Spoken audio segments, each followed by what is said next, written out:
El ser humano es un animal espiritual y tiene sed de trascendencia. Tú vives una experiencia cercana a la muerte que te cambia la visión de la vida y de la ciencia, ¿verdad? Yo me iba apagando, desinflando, desacrando. Y esa tarde solo en el hospital tuve 2 visiones. Y a continuación tuve la de la luz al final del túnel. O sea, como si entraras en otro estado de conciencia. Viste 3 figuras, has dicho que sabías quiénes eran. ¿Crees que la ciencia está realmente en ese proceso de transición? De dejar de ser un muchito materialista para empezar a ser más espiritual, más intangible. Existen las curaciones espontáneas. Gente que está muy mal de un cáncer va a Lourdes y remite. O mientes o estás loco. Exacto. O poder de la autosugestión. Y parece que si está fuera ya no es ni científico ni racional. Dejar ya de creeros al experto que os diga, chica, ¿eres tonta, estás loca o estás sola? ¿Crees que lo creado apunta a un creador?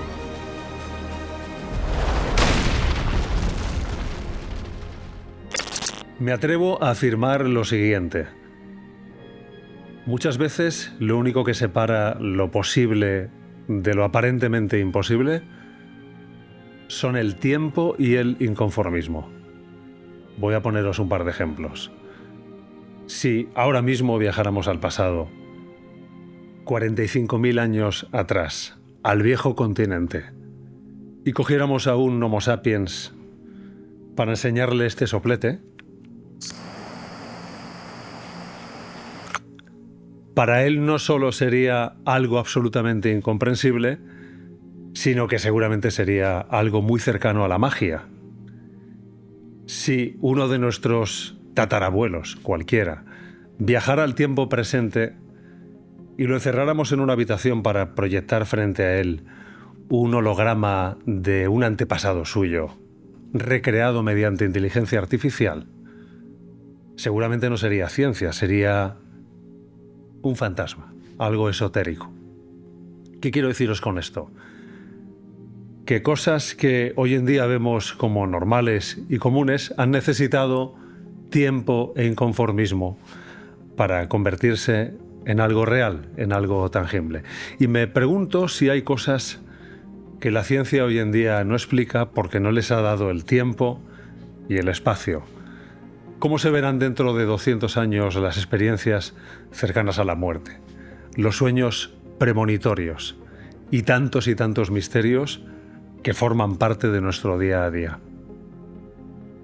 Es posible que lo veamos como algo normal e incluso sepamos explicarlo, pero para ello creo que va a depender en gran parte de que la ciencia rompa el yugo del materialismo y deje de etiquetar todo aquello que no comprende como pseudociencia.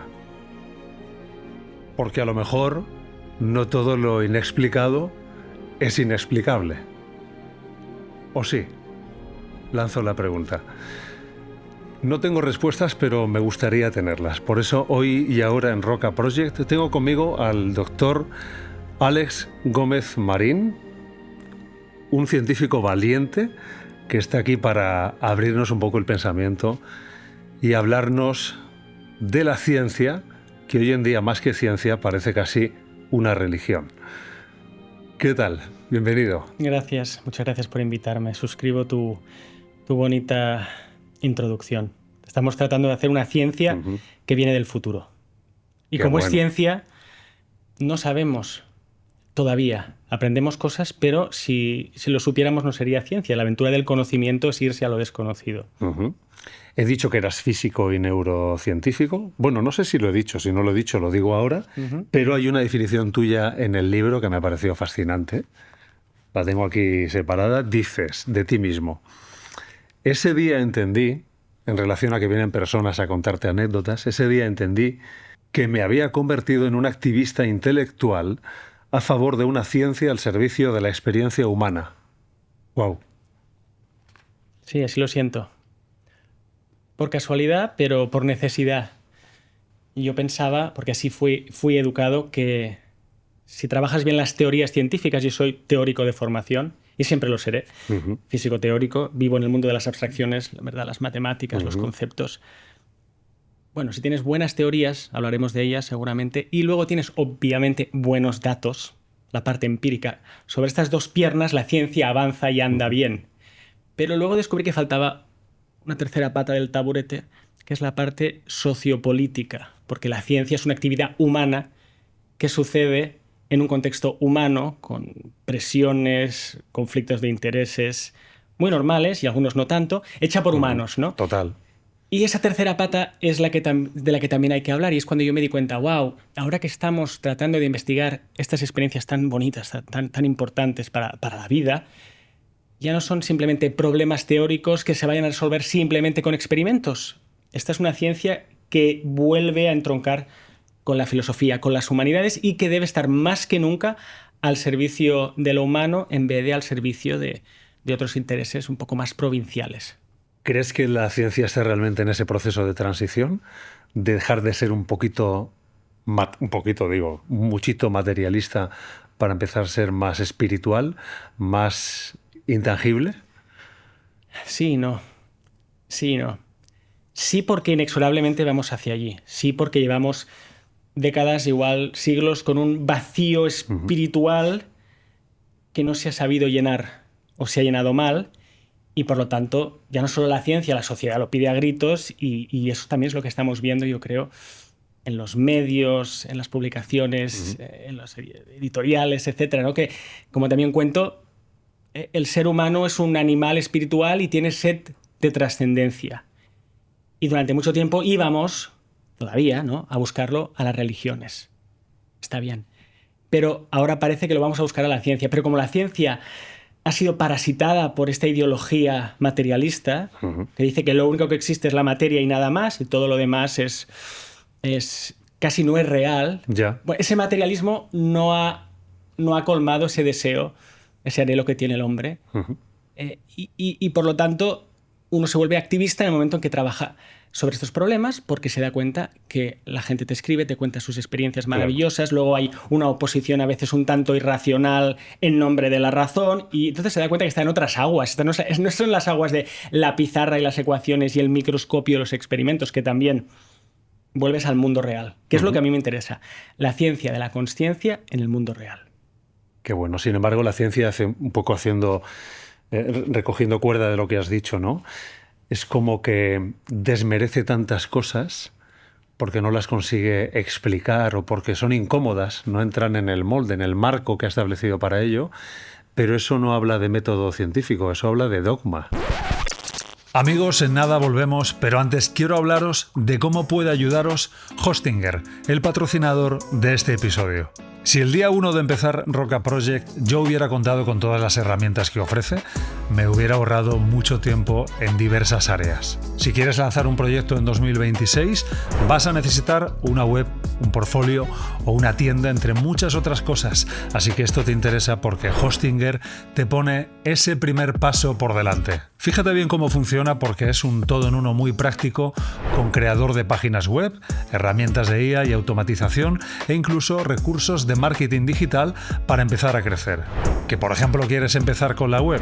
Pues no necesitas conocimientos técnicos. Le dices a la IA de qué va tu idea y en cuestión de segundos tienes una web completa con su estructura, textos, imágenes, etcétera, que solo tienes que personalizar a tu gusto. Pasas de una idea a una web real y útil en cuestión de minutos. Yo te recomiendo el plan Business porque puedes crear hasta 50 web distintas, lo que te da un margen de sobra para probar y si no te gusta, volver a intentarlo. Os enseño cómo aprovechar mi código de descuento. Desde el enlace que también os dejamos en la descripción, elegís el plan Business, marcáis 48 meses, que es lo que sale mejor, y aquí es donde tenéis que aplicar mi código de descuento, que también os dejo en la descripción y que os dará un 10% extra en planes de 12 meses o más. De esta forma podréis lanzar ya vuestro proyecto online con todas las ventajas que ofrece Hostinger, haciendo que el día de hoy sea ese día 1. Aprovechadlo y seguimos con el podcast. Es como que desmerece tantas cosas porque no las consigue explicar o porque son incómodas, no entran en el molde, en el marco que ha establecido para ello, pero eso no habla de método científico, eso habla de dogma. Desgraciadamente la ciencia son muchas cosas. A veces hablamos de la ciencia y yo digo que la ciencia son muchas ciencias, para empezar, muchas disciplinas. Yo lo sé porque he ido transitándolas. No es lo mismo ser físico teórico termodinámico que de partículas, ¿verdad?, que relativista, que biólogo del desarrollo. O sea, que las ciencias son tribus. Pero además, cuando hablamos de la ciencia, a veces pensamos, ¿en qué pensamos? ¿En el método científico que uno encuentra en un libro de texto, el manual? Bueno, sí, eso funciona hasta cierto punto. Luego es cómo se aplica ese método. Y de nuevo, cómo se aplica, dónde y con qué intereses. A veces pasa que las ideas se vuelven ideologías y luego se vuelven identidad de las personas que las trabajan. Y eso ya deja de ser ciencia, aunque esté en un instituto o en un centro de investigación. Claro. O sea que la ciencia es algo maravilloso, lo que pasa es que cuando los humanos la ponemos en marcha, Sí. pues la contaminamos también de nuestros vicios y nuestras virtudes. Claro, o sea, sería actuar como científicos, pero no como cientificistas, ¿no? Sí, yo hago también esta distinción, ¿verdad? Porque aquí hay que decir muchas cosas. Zoom out, quizá antes de hacer un zoom in y entrar, ¿no? Y sumergirnos en todos estos temas. Que es que, por un lado, la ciencia es una manera de conocer la naturaleza maravillosa. Es como una tecnología mental que nos inventamos en Occidente hace 400 años. Genial. Pregúntale a la naturaleza, hazlo de una forma muy determinada, habla un lenguaje muy determinado, nos dijo Galileo, el de las matemáticas. Hay que intervenir sobre ella de una manera muy precisa, con medidas y manipulación, experimentos, ¿vale? Y esta manera de preguntarle a la naturaleza nos trae unas respuestas increíbles. Pero no es la única manera de relacionarse con el mundo, la ciencia, ni la única manera de extraer conocimiento. Cuando la ciencia se cree que la ciencia es no solo la única, sino la mejor manera de aprender sobre el mundo, se vuelve cientificista. Porque empieza como a morir de éxito, ¿no? Y por otro lado está el otro equilibrio. Cuando la ciencia afirma cosas para las cuales todavía no tiene evidencias, pues se vuelve pseudocientífica. Y entre estos dos ismos, ¿no? El cientificismo y la pseudociencia, uno tiene que andar una cuerda fina que, bueno, que hay que arriesgarse, ¿no? Porque como no sabemos, hay que ver hasta qué punto lo que estamos viendo es verdad o no es verdad, hasta qué punto podemos estudiarlo o no, cuándo va más allá de la ciencia. La ciencia está ampliando sus límites para poder estudiar las experiencias cercanas a la muerte, los sueños supercognitivos, cosas raras, bonitas que nos pasan. Y al ampliar esos límites, pues a veces se pasa de la raya y a veces se queda corto. Pero no lo está haciendo la ciencia como colectivo, como comunidad, sino personas. Sí, correcto. Personas como tú, como Pim Van Lommel, Dr. Sansegarra, me vienen muchos a la cabeza, ¿no? ¿Cómo se llama? Grayson. Bruce Grayson. Bruce Grayson, ¿no? Sí. Me atrevería a decir con humildad, pero estando feliz de decirlo así, somos pocos, pocos. Porque también, yo esto lo entiendo ahora de una manera más pacífica, más tranquila. A los márgenes nos vamos poquitos. La gente está bien, como digo yo, cavando e investigando un trocito, una parcela, un metro cuadrado, y cavan y saben mucho de ese metro cuadrado, ¿no? A veces pongo la metáfora del Señor de los Anillos, ¿no? Se vive bien en Hobbiton. Los hobbits están ahí felices. Sí. Pero son solo 2 o 3 o 4 a los que se les invita a irse a unas tierras desconocidas donde hay seres maravillosos como los elfos, ¿verdad? Los humanos, pero también hay orcos, ¿no? Entonces, bueno, en los márgenes estamos pocos y siempre ha sido así y siempre será así. Y el equilibrio es bueno que haya gente en la ortodoxia, claro. Pero es importante que la gente que está en la ortodoxia no trate de impedir que otros vayamos a las fronteras. Te entiendo totalmente. Si no sales de la zona de confort, te pierdes la aventura de descubrir áreas nuevas que no conocías, pero tienes que salir, tienes que enfrentarte. Tú tienes un libro que lo tengo aquí, antes he hecho referencia a él. El libro es espectacular, os lo recomiendo. Para personas que se hacen preguntas, pues aquí hay más.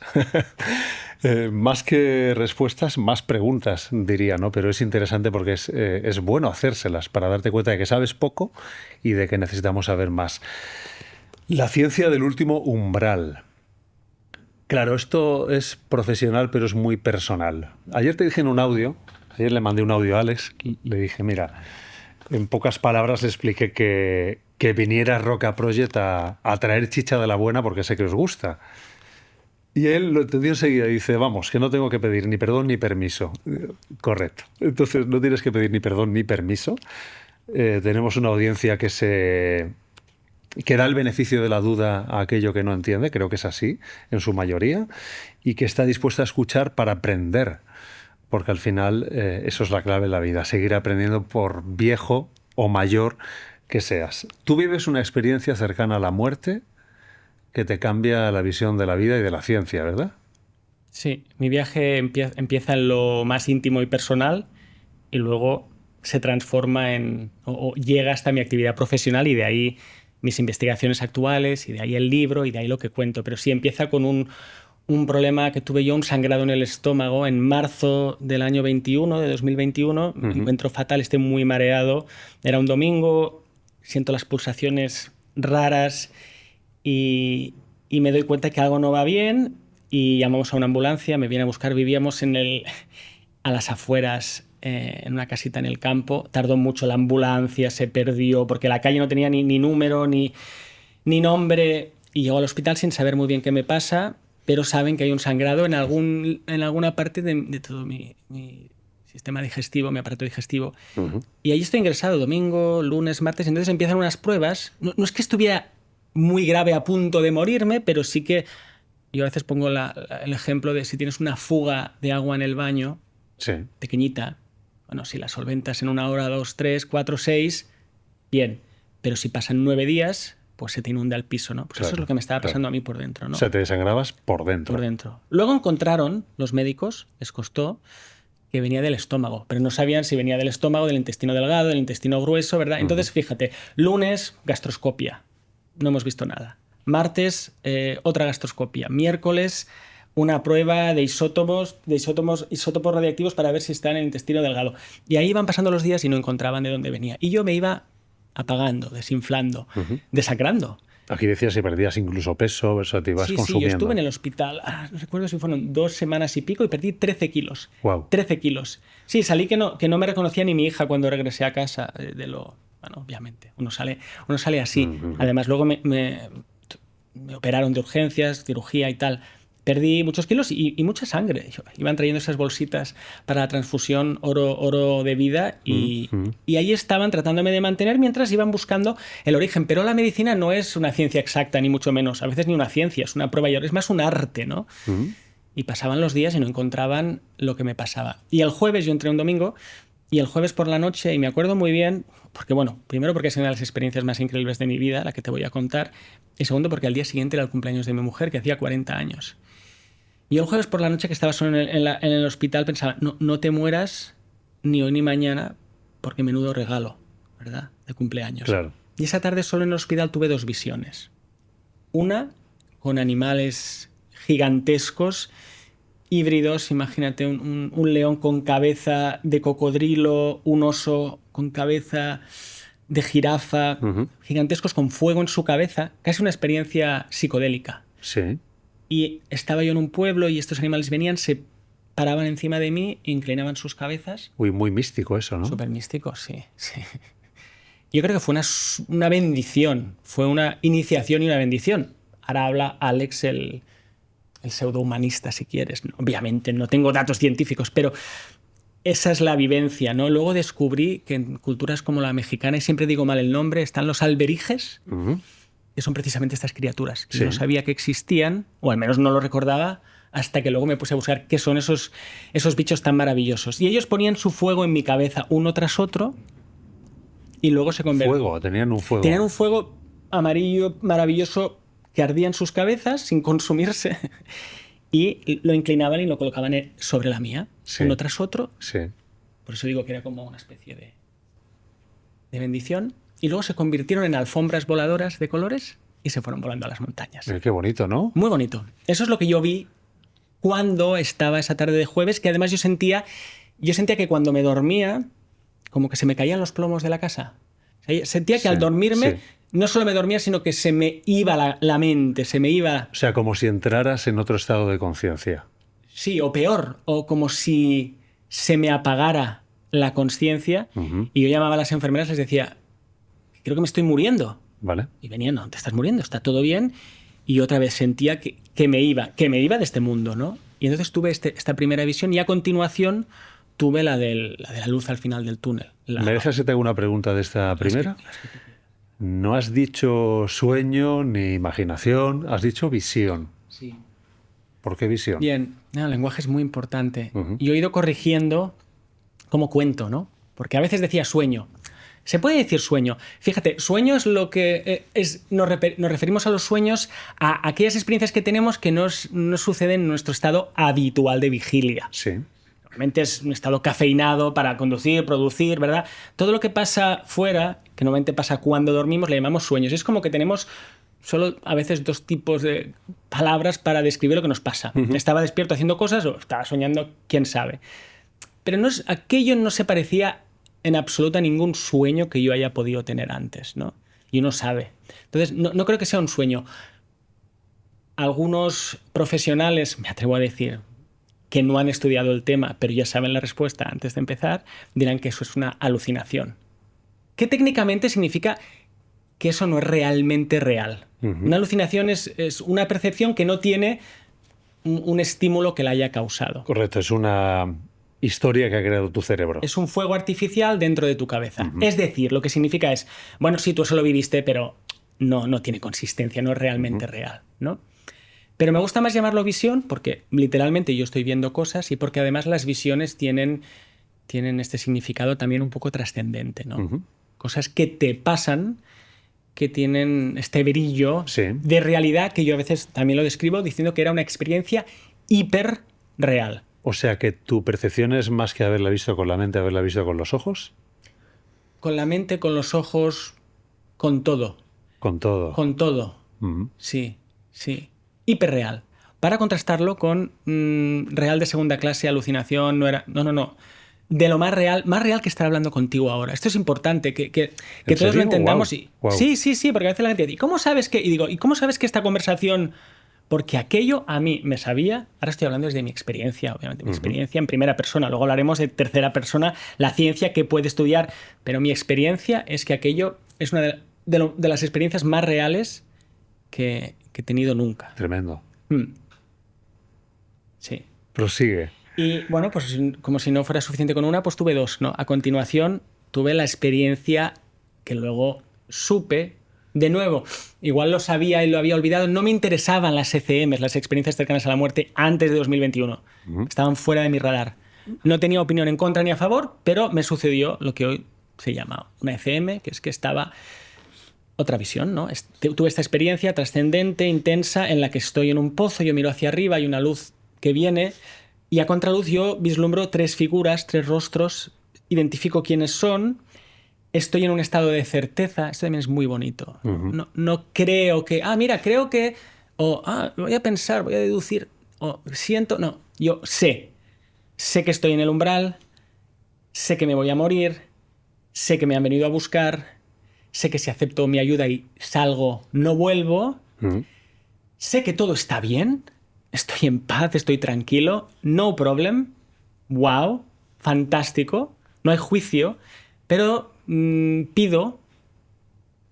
¿Podría volver? Sé que estáis aquí. Y lo pido telepáticamente. Esto también es muy lindo. Telepáticamente significa telepazos. Sentir a distancia. No se utilizan palabras allí. No entablo una conversación con aquellos seres. Les digo, sé perfectamente... a lo que habéis venido, gracias, wow, pero me gustaría volver. Y vuelvo a la cama del hospital. Entiendo que la diferencia entre las dos visiones es que esto, si vamos a la escala de Grayson, justamente hay una serie de ítems, ¿verdad? Sí. Que catalogan las experiencias cercanas a la muerte. Esto tiene una serie de ítems típicos de experiencia cercana a la muerte que no tiene lo anterior, ¿no? Sí.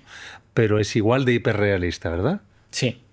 Igual de hiperrealista. Y yo durante mucho tiempo, fíjate, puse más énfasis en contar y en reflexionar y en investigar la segunda experiencia que te he contado, la ECM, y la otra casi que no se la conté a nadie y luego me di cuenta que igual es tan potente y transformadora, importante como la primera. Pero efectivamente, la ciencia de las ECMs se empieza a hacer en el momento en el que empezamos a catalogar, describir las características que suelen tener estas experiencias cercanas a la muerte. Y esta escala de Grayson, pues mide, ¿no? o evalúa, es como un checklist, una lista, ¿no? Luz al final del túnel, sí.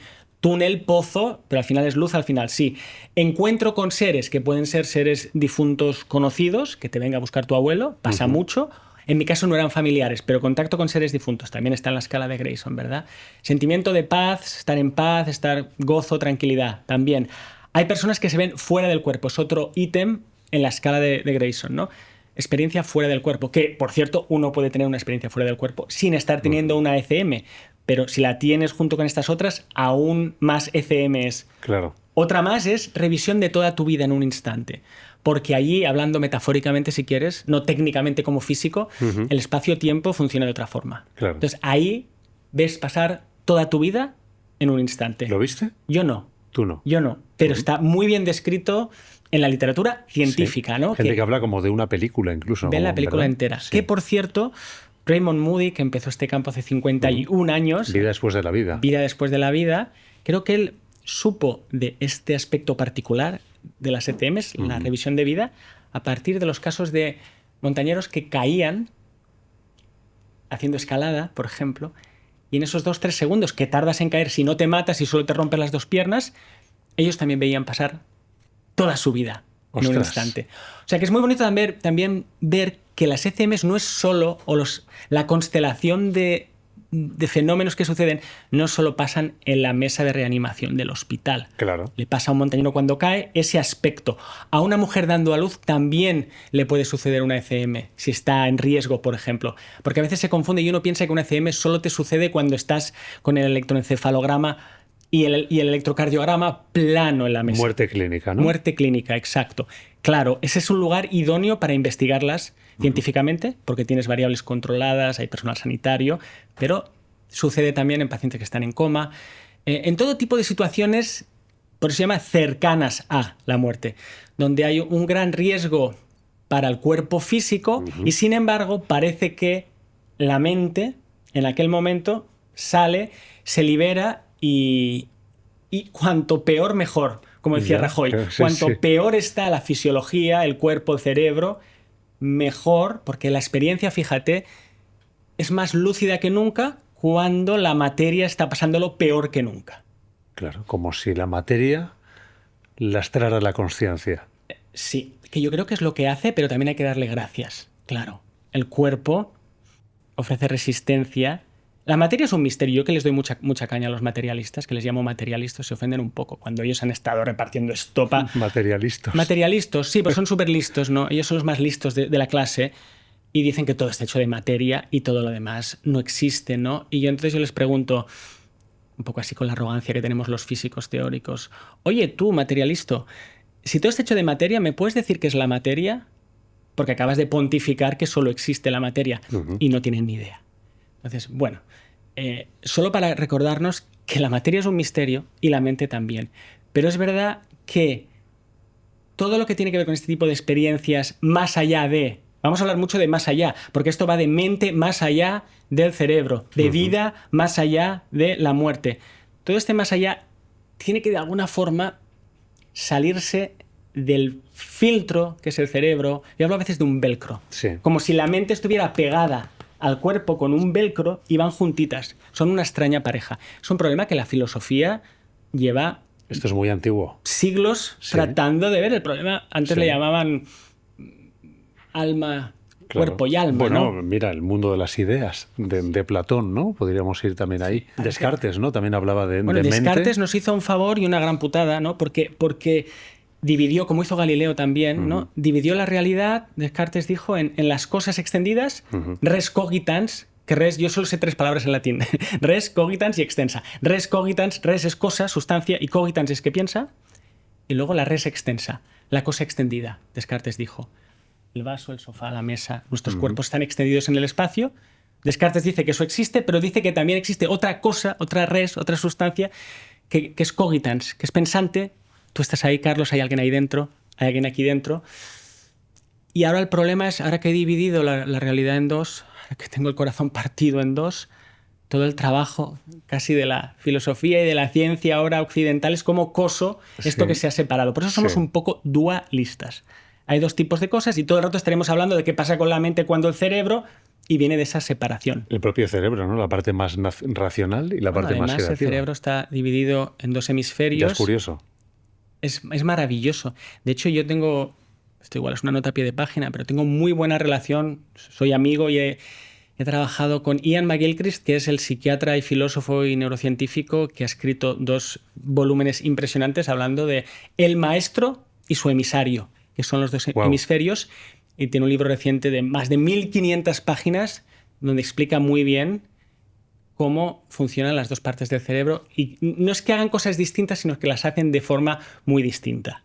O sea que también por dentro tenemos una separación. Bueno, como un motor híbrido, ¿no? Un motor híbrido, sí. ¿Verdad? El que va con energía eléctrica, pero el que quema un gasoil, ¿no? Uno más metafísico. ¿Y qué pasa cuando, en este caso, el emisario se cree que es el jefe y como esa inversión de papeles aquí causa lo que causa en la sociedad?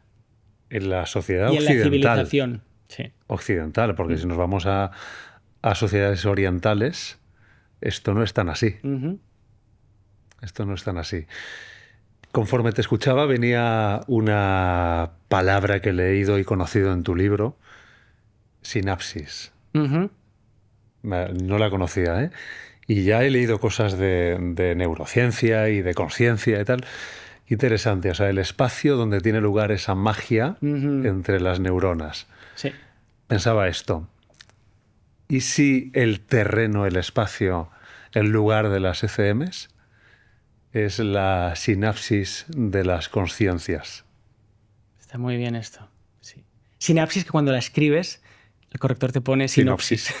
Por Correcto. favor. Por favor, ¿puedes explicarlo un poco más? La sinapsis es una zona crucial para entender el cerebro, que además nuestro gran premio Nobel, don Santiago Ramón y Cajal, fue quien en su lucha con el italiano Golgi, ¿verdad?, acabó de decantar hacia cómo son las cosas y se dio cuenta que el cerebro, que está hecho de células nerviosas, que llamamos neuronas, las neuronas no es un espagueti infinito que está aquí comprimido, sino que una célula empieza y luego acaba y empieza otra célula, otra neurona y acaba.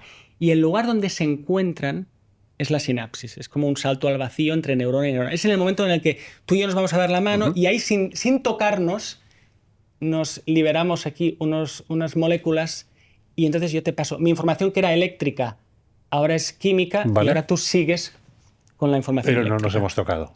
No nos hemos tocado. No se tocan. Eso es la sinapsis. El espacio donde dos neuronas se comunican. Y ahí pasan muchas cosas. Ahí pasa todo. El tema de los neurotransmisores se dan ahí. El aprendizaje también tiene que ver con lo que sucede allí. Y yo utilizo esta idea fisiológica de sinapsis también en el libro para hablar de lo imposible, pero me gusta mucho cómo la has traído tú aquí. Es un espacio, quizá una ECM sea un espacio entre vidas o entre vías, ¿no? Como un entre vías. Y de hecho muchas tradiciones han hablado en ese sentido, en el que uno está saliéndose de su cuerpo en esta vida y está por un momento en ese vacío antes de quizá, si es que la reencarnación es cierta, volverse a meter en otro cuerpo, en otra vida y seguir casi como hacen las neuronas, una con la otra dejando un pequeño espacio en medio. O eso, o trascender a otro tipo de realidad o de existencia, ¿no? Sí, pero a estas realidades y a estas existencias yo creo que también tenemos acceso en nuestro día a día. Esto también me gusta mucho remarcarlo, porque a veces hablamos de CMs y que no haya tenido una, ¿no? Que nos esté escuchando, yo digo, y no hayas tenido una CM, no te preocupes porque tienes muchas oportunidades en tu día a día para experimentar lo imposible. Yo lo llamo así. Completamente de acuerdo. Pasa que la ECM es un gran portal. Si esto fuera una casa que estamos tratando de ver cuántas habitaciones tiene, si tiene sótano, y que muchas veces la ciencia, como hablábamos, más ortodoxa, materialista, ha dicho, no, solo está el recibidor. No preguntes. Digo, no, pero yo aquí veo una ventana.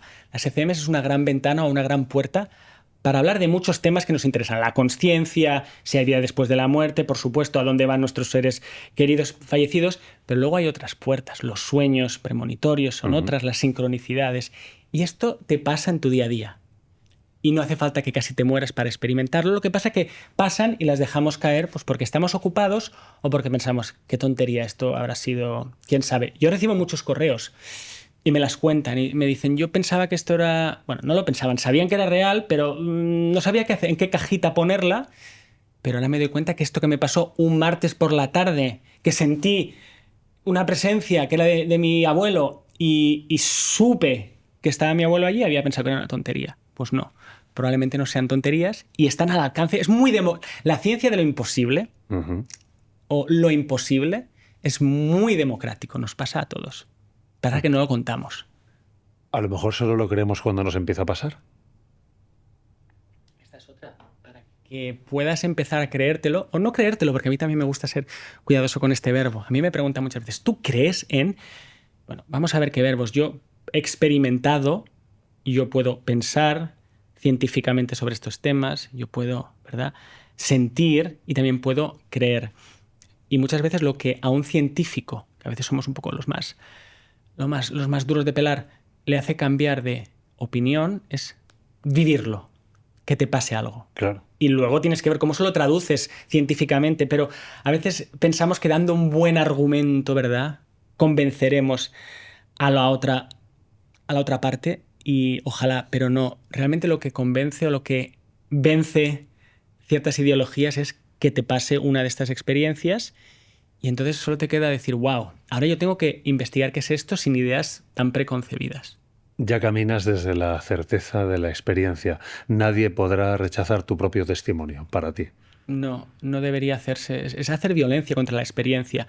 Nadie puede deciros que lo que habéis vivido no era real. Otra cosa es si luego lo podemos traducir a medidas experimentales, ¿verdad? Ahí es donde está el campo de batalla científico, pero tu experiencia es lo más inmediato, lo más privado, lo más único y irrefutable. Eso te ha pasado y te ha pasado. Y además, si encima te ha hecho sentir de una manera y te ha cambiado muchas veces para bien, porque estas experiencias, además está investigado también científicamente, quienes tenemos una ECM, nuestra vida luego va a mejor. Estamos más conectados con la vida, más empáticos. No lo digo yo para sonar mejor persona, porque no va de esto, ¿no?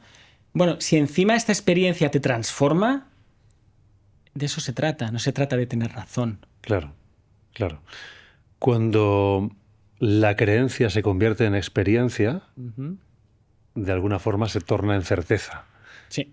Por eso, por ejemplo, yo no creo en Dios. Yo convivo con Dios. No tengo que creer en mi padre.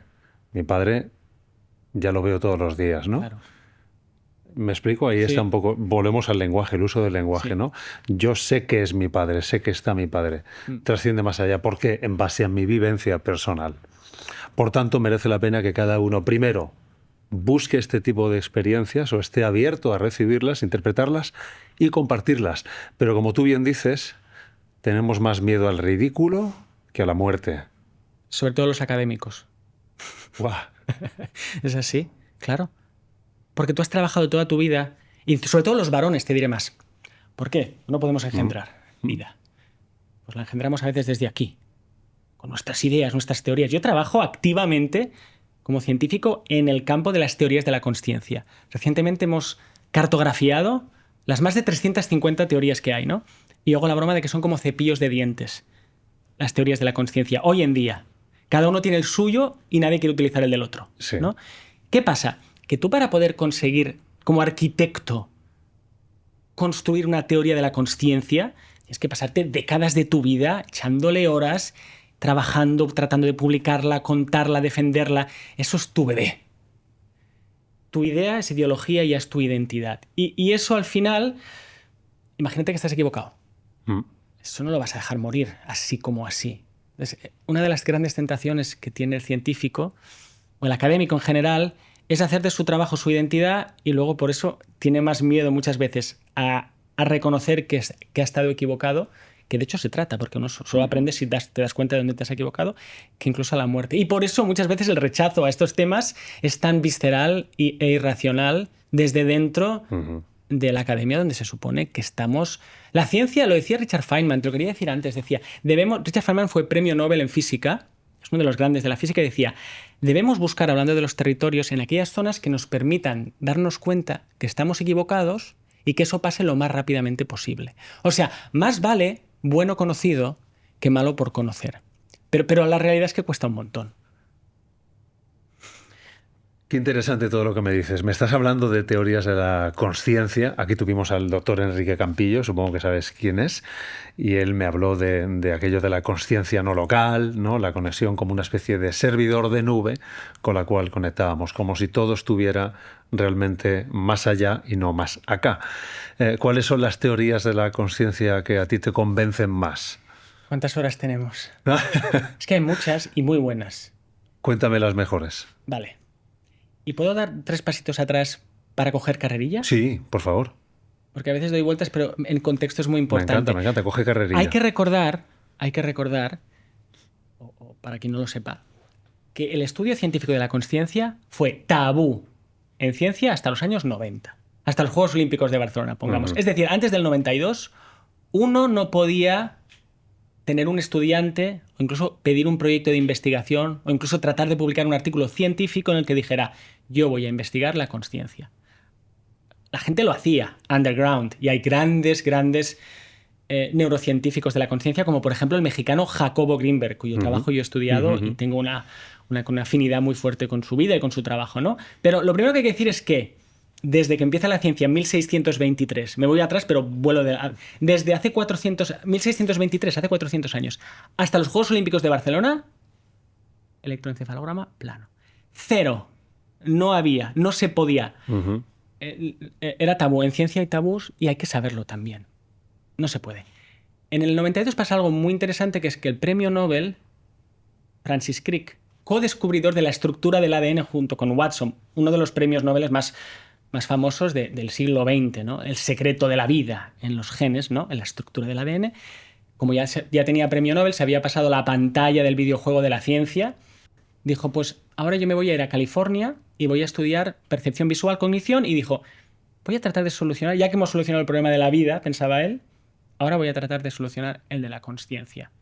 Y dijo, y yo lo hago así casi como si fuera el Papa de Roma, porque funcionó un poquito, dijo, a partir de ahora yo le doy la bendición papal al estudio científico de la consciencia. Y entonces en La Joya, en California, en Estados Unidos y en el resto del mundo empezó. O sea, 1623 hasta los Juegos Olímpicos, cero. ¿Cómo empiezan ellos? Siendo materialistas, reduccionistas, mecanicistas. Wow. Yo le llamo la Santísima Trinidad, ¿no? de la ortodoxia, ¿no? Es decir, vamos a empezar a estudiar la consciencia, la experiencia humana, pero obviamente la vamos a encontrar dentro de la cabeza y la vamos a encontrar a base de encontrar mecanismos y hacer los trocitos, reducirlos y encontrar, mira, este grupo de neuronas son las que la producen, ¿vale? Y o sea, que le dan el pistoletazo de salida al estudio de la consciencia, pero eso sí, solo puede ser materialista. Luego aparecen, que siempre han estado ahí, los dualistas que dicen, bueno, yo no quiero ser materialista, yo creo que hay algo más que materia. A estos siempre los han tratado un poco de tontos, ¿no? Era susto o muerte. O sea, escoge materialismo o dualismo y sabemos que el dualismo es para tontos, luego sigue siendo materialista. Sí. Pero ¿qué ha pasado en los últimos 30 años? El viejo oeste. Ahora hay 1000 tribus, 1000 ismos, que ahora te los detallo, y las teorías son 300 y pico, y podemos mencionar algunas. 300 y pico. 350 y subiendo, ¿no? Recopiladas y ordenadas. No quiero ser muy técnico, pero tú me dices, se puede organizar en 10 categorías. Sí. Yo colaboro con un intelectual americano maravilloso que se llama Robert Lawrence Kuhn, en esta mega Wikipedia de la consciencia que hemos creado. Es una página web fantástica donde están todas recogidas. También hay un bot de inteligencia artificial que puedes preguntarle, unas visualizaciones interactivas. Es el panorama, el mapa total de la consciencia. ¿Cuál es? Que lo pondremos en la descripción. Sí, se llama Landscape of Consciousness. Vale, muy bien. Pues ahí el tenéis, panorama de la consciencia. Dejamos el recurso para que lo puedan ir a ver. Es realmente fascinante y uno se puede tirar horas allí. Y hay 10 categorías.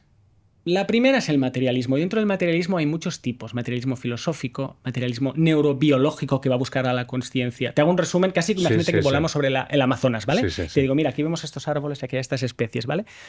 Dentro de los materialismos hay subcategorías.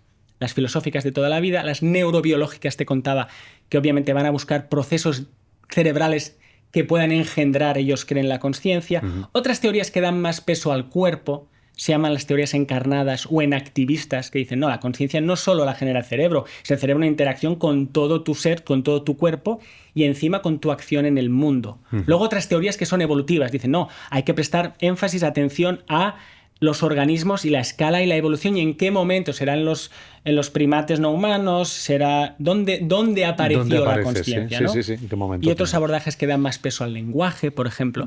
Todas estas son materialistas. Tienen su lugar. La buena noticia para mí es que ahora hay lugar para todo lo demás que estaba en la sombra. Y la segunda mitad del mapa, del panorama, son teorías, y salto y las digo las grandes categorías, luego entramos si quieres. Unas que, por ejemplo, echan mano de la cuántica y lo hacen bien. Podemos hablar de cuántica Cuento en el libro que se puede hacer la cuántica bien, se puede hacer mal, se puede hacer metafórica, se puede hacer matemática, se puede hacer analógica. Hay muchas maneras de abordar la conciencia desde la cuántica. No hacerlo bien, hacerlo mal, hacerlo regular. Hagámoslo bien. Hagámoslo bien. Hay ahí, en este panorama, incluso premios Nobel, como Roger Penrose, y sus teorías que van a buscar en los intersticios de la física, en la frontera de la física, aquello que quizá nos falte a las neurociencias. Entonces es en manos de la cuántica o a veces de otras dimensiones. Hay teorías en física que invocan que existen no solo 3 o 4 o 5, sino hasta 12 dimensiones. Bueno, esto es otro grupo de teorías de la consciencia. Otro grupo apuestan por la idea de información. La conciencia no tiene que ver tanto con quizá una dimensión que no conocemos del espacio o con lo que pasa en el cerebro, sino que es un proceso que viene de la información y al final la información es casi más fundamental que la materia. Esta idea también la comparten algunos físicos, que la realidad no está hecha realmente de materia, está hecha de información. Y de la información emerge la materia y quizá también la consciencia. Casi como las ideas de Platón. Sí, que ahí llegamos cuando nos vamos a otros ismos, porque en este panorama hay muchas otras columnas. Luego están los idealismos. Es el término filosófico, pero básicamente es muy sencillo. ¿Qué es lo contra? Coges al materialismo y lo multiplicas por -1. ¿Qué dicen los materialistas? Todo es materia y solo materia, y luego la consciencia o es una ilusión, o es un humillo, un epifenómeno que quién sabe, casual, no tiene importancia o no tiene ni poder causal sobre la realidad. Los idealistas dicen, no. La gran mente, el universo está hecho de mente, de la gran mente, y ahora lo que nos toca explicar es cómo emerge la materia. Vale. Así como si una nube se condensara en cubitos y ahora hay que explicar cómo... Al revés. ¿De dónde han salido los cubitos de hielo cuando todo era un gas? De construir, ¿no? Al revés, ¿no? Y hay grandes idealistas clásicos en la historia de filosofía y contemporáneos muy potentes. Y de hecho, uno de los padres de la ciencia de la conciencia, Christoph Koch, que empezó con Crick en el 92, siendo un materialista acérrimo, luego se ha vuelto un poquito panpsiquista, que ahora te digo lo que es, y finalmente idealista. ¿Y por qué? Porque ha tenido, y lo ha contado públicamente hace poco, yo lo sabía, pero ahora que él lo ha contado se puede contar, tenía una experiencia psicodélica increíble, mística, y creo que también una ECM doble, y eso es lo que le ha hecho cambiar de opinión, de ser casi el apadrinado del padre materialista de las teorías de la consciencia, ahora se ha vuelto idealista. Luego hay otras que son dualistas, que dicen, no, es que hay dos sustancias, hay dos tipos de cosas y no pasa nada. Está el alma por un lado, hay algo inmaterial y hay algo material y vamos a lidiar con eso y se puede hacer bien. Y finalmente hay más categorías que hablan de fenómenos que a mí me interesan muchísimo, que es, vale, muy bien, hablemos de teorías, pero hablemos también de anomalías. Experiencias cercanas a la muerte, percepción extrasensorial y estos temas pueden ser grandes grietas para construir nuevas teorías de la consciencia. Y finalmente, al final de este panorama, hay una última categoría que me encanta, que es la que dice, no sabemos. Y quizá nunca podremos saber. Claro. Qué bueno que digas esto, porque al principio del speech del programa decía aquello de que lo posible y lo imposible a veces están separados por tiempo e inconformismo, ¿no? El inconformismo ya lo tenemos. Sí. Esto es bueno. Descubierto. Pero a lo mejor el tiempo tampoco ofrece resultados. Correcto. Porque realmente lo inexplicado igual es que es realmente inexplicable, ¿no? Exacto. Y ahí hay que volverles a dar una collejita amistosa a nuestros amigos los materialistas, porque hay algo que se llama el materialismo promisorio, que es, hoy no se fía, mañana sí. ¿Sabes cuando vas a un bar y pones...? Sí. Y eso es lo que vienen haciendo durante mucho tiempo. Sí. Dando un puntapié a la lata de cerveza en el suelo y decir, no os preocupéis, darnos más dinero, más tiempo, más estudiantes, más protagonismo y eventualmente lo vamos a solucionar. Vamos a explicar cómo el cerebro produce la consciencia. Pero luego, si tú eres de otro ismo, dices, no, es que esa es una mala pregunta. Por eso, para ser buen científico, yo creo que también hay que ser un poquito buen filósofo, ¿no? Y tienes que no solo responder las preguntas, sino atreverte a reformularlas y decir, escucha, ¿qué es esto de que el cerebro produce la conciencia? ¿Y si la permite? Y de hecho, de todos los capítulos que escribí, mi favorito es el de el cerebro permisivo. Explicarle a la gente que William James, que es un verdadero ídolo en la psicología americana y mundial, un científico como la copa de un pino, que además, por cierto, investigó a mediums, le interesaban estos fenómenos mucho, ¿no? No sé si alguien se atrevería a llamarles pseudocientífico hoy. Por cierto, otra nota a pie de página, porque claro, a mí también a veces me da un poquito de estopa. Ramón y Cajal, en sus propias memorias, Recuerdos de mi vida, cuenta que en su propio domicilio recibía a todo tipo de locos histéricos, histéricas y mediums e investigaba sus capacidades. Luego él concluye que no encontró nada. Y también incluso sugiere que pobrecito William James por haberse creído que eso existía. Lo que quiero decir es que, ahora me he ido, ¿no? Pero que grandes genios de la ciencia se han planteado esta relación entre mente y cerebro, e incluso se han atrevido a estudiar estos fenómenos que hoy en día algunos se escandalizan. A lo que iba. Para mí la idea central es que el cerebro puede ser un órgano que permite la consciencia en vez de producirla. Eso tiene que ver, al final, cuando sé que en tu programa, en tu podcast, hay que traer un pequeño obsequio. Ya lo veo por ahí escondido. El que he traído tiene que ver precisamente con el cerebro permisivo. Lo avanzo, creo que te va a gustar. Y entonces, una vez el cerebro permite la consciencia, es como un teléfono móvil. La metáfora más sencilla es: cuando cojo mi teléfono y se me cae al suelo y se me rompe, ¿Internet ha muerto? Claro que no. No. Porque el teléfono es un instrumento, como el cerebro en este caso, que recibe, permite, expresa, transduce esta información que está por todos lados. Y eso es lo que pasa en las ECMs y eso es lo que pasa en muchas otras experiencias en las que, como te decía antes, cuanto peor mejor. Cuanto el cerebro está más comprometido, como por ejemplo el caso de la lucidez terminal, cuando pacientes con enfermedades neurodegenerativas, un Alzheimer muy avanzado, no hablan, no recuerdan, y pocas horas o días, esto lo estamos investigando, antes de morir, tiene este pico de lucidez, por eso se llama lucidez terminal. No se entiende, porque si hay deterioro cognitivo, ¿por qué esa lucidez? Cuando tu coche está a punto de escacharrarse del todo, tu teléfono funciona, ves que la nevera va a petar, en ese momento no es cuando funciona mejor que nunca. Claro. Pues eso sucede en la experiencia humana. ¿Cómo lo podemos explicar? Con la hipótesis, digo hipótesis porque a veces dicen, no, pongamos encima de la mesa otra hipótesis, porque solo ha habido hemos hablado de muchos ismos y muchas teorías, pero muchas veces solo había una única, casi un monopolio, un monoteísmo, una gran hipótesis que ya se daba como hecha, que es que el cerebro produce, la P de productivo. Pero si ahora pones la P de permisivo, todas estas experiencias imposibles que hablabas al principio, fíjate, es como jugar a aquel juego que pones una ficha y todas las blancas se vuelven negras. Todo lo que era imposible, a la luz del cerebro permisivo, se hace probable.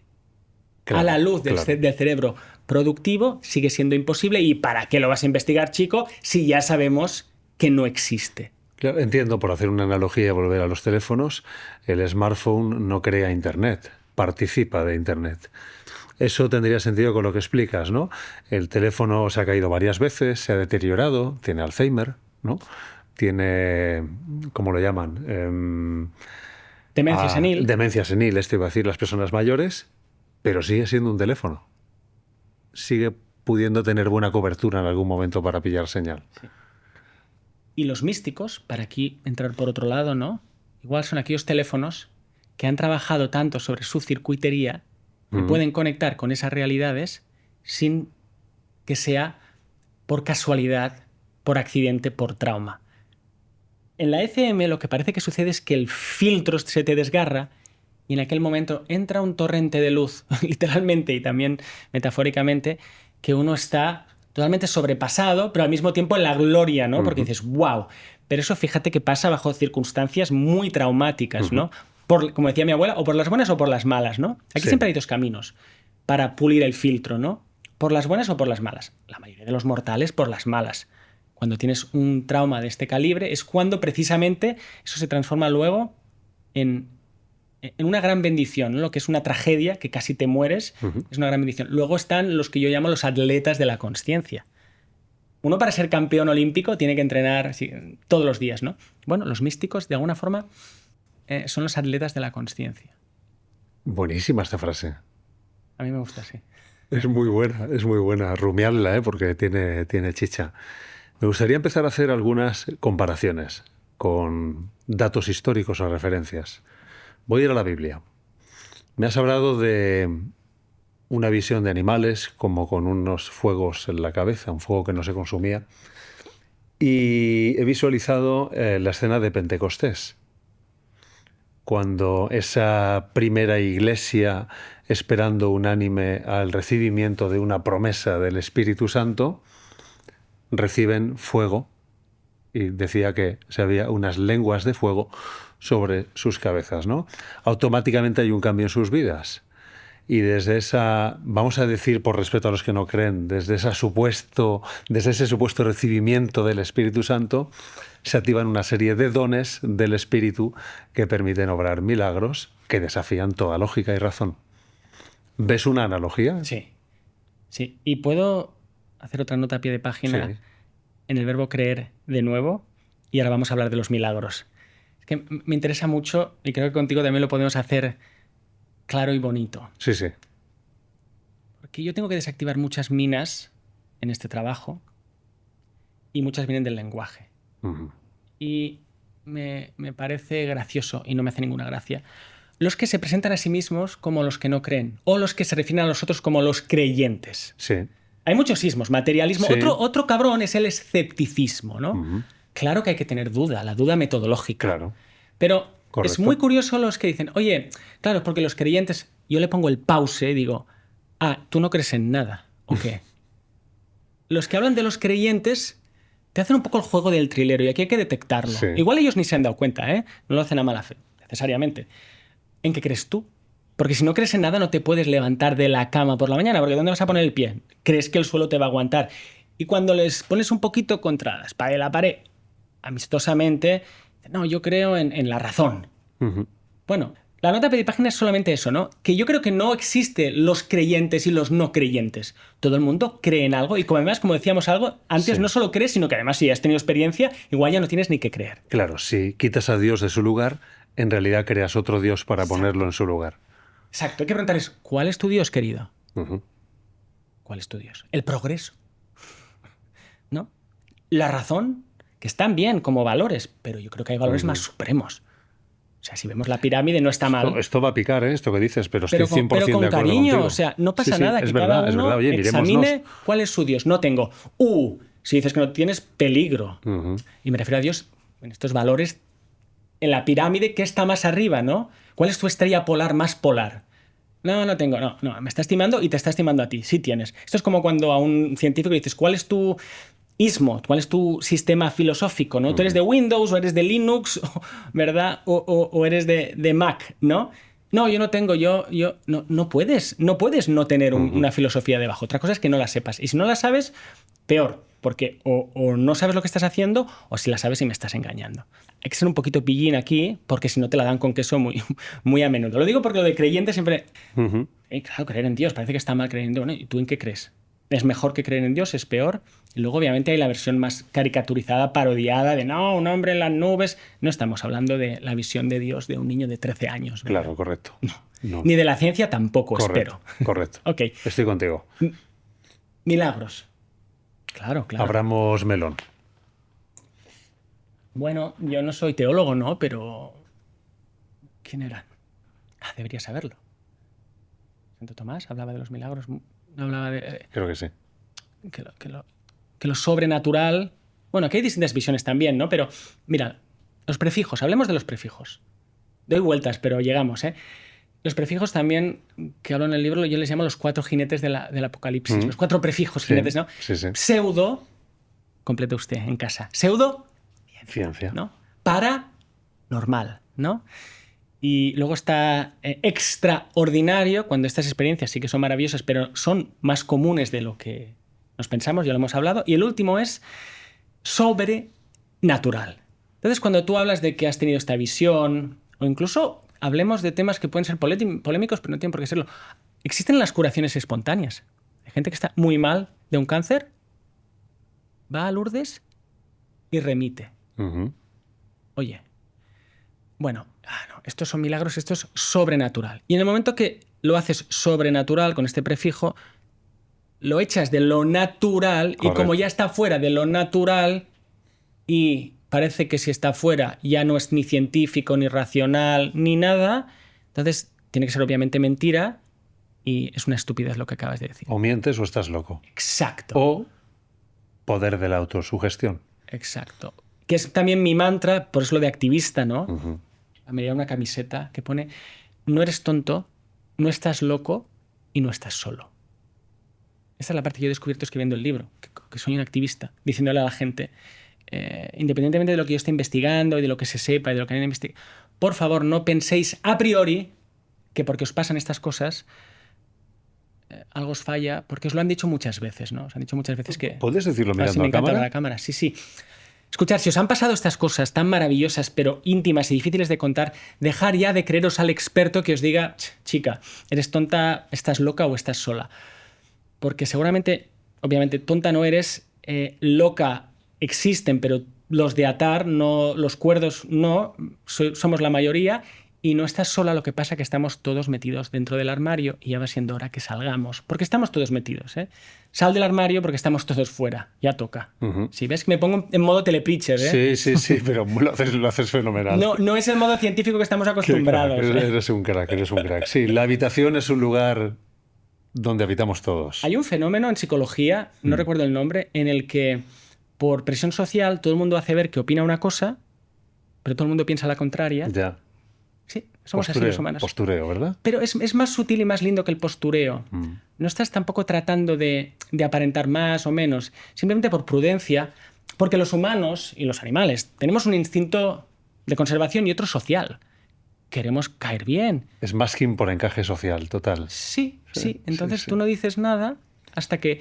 También utilizo esta metáfora que me vino escribiendo de las palomitas de maíz. Como las cocinaba mi abuela, que las metemos en el microondas. También pasa así, ¿no? Pero Sí, de olla, ¿no? de olla. Entonces no sucede nada, ¿no? Tú estás escuchando y oyes 1, 2, luego.